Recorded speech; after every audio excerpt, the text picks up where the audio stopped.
আসসালামু আলাইকুম, welcome to Mahiya kitchens. আজকের পর্বে থাকছে ফ্রাইড রাইস, ঘরে তৈরি ফ্রাইড রাইস, কিন্তু কিছু ট্রিক্স অ্যান্ড টিপস সহ আপনাদের সাথে শেয়ার করব পুরো ভিডিওটা।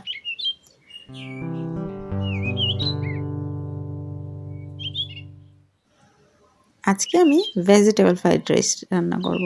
তার জন্য আমি দিয়ে দিচ্ছি প্যানের মধ্যে 1 কাপ তেল, 1 কাপ পেঁয়াজ কুচি, এগুলো একটু ভেজে নিচ্ছি। এখন দিয়ে দিচ্ছি গরম মশলা,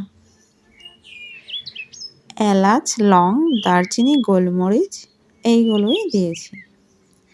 আদা রসুন পেস্ট দিয়ে দিলাম 2 চা চামচ। এগুলো একটু ভেজে নিচ্ছি গোল্ডেন ব্রাউন করে। এই পর্যায়ে বলে রাখি, আমার চ্যানেলটা যারা এখনও সাবস্ক্রাইব করেনি প্লিজ সাবস্ক্রাইব করে পাশে থাকা বেল বাটনটি অবশ্যই অন করে রাখবেন, যাতে করে আমার নেক্সট ভিডিও আপনার কাছে পৌঁছে যায় সবার আগে। এখন দিয়ে দিচ্ছি আমি হাফ কেজি পোলাওর চাল। চালগুলো একটু ভালো করে ভেজে নেব, পানি দিয়ে ধুয়ে ঝরিয়ে রেখেছিলাম। এখন দিয়ে দিচ্ছি গরম পানি 1 লিটার।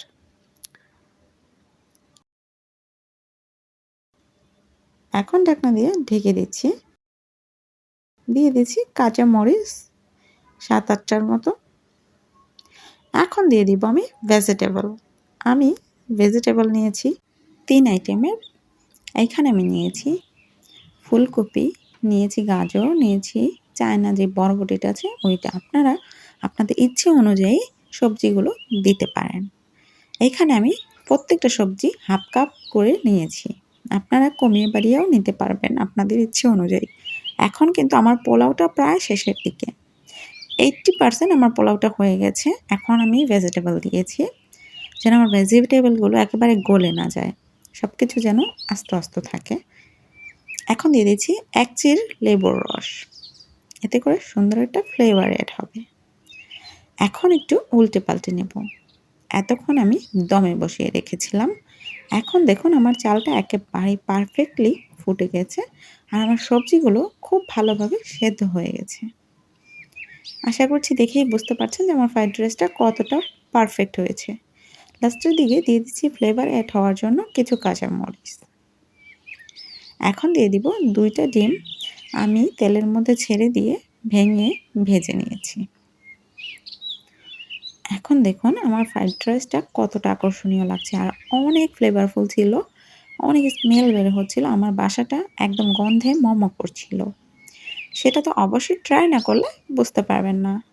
ভিডিও ভালো লাগলে একটা লাইক, একটা কমেন্ট, তাহলে একটা শেয়ার করে রাখবেন। আর দেখুন আমার রেসিপিগুলো একটু ডিফারেন্ট হয় আর আমি যতটা সহজ করে করে দেখানোর চেষ্টা করি। আশা করি এরকমটা সবাই পারে না। আমার চ্যানেলের পাশেই থাকবেন আর আমার জন্য দোয়া করবেন। আর আমার এই রেসিপিগুলো অবশ্যই বাসায় ট্রাই করবেন।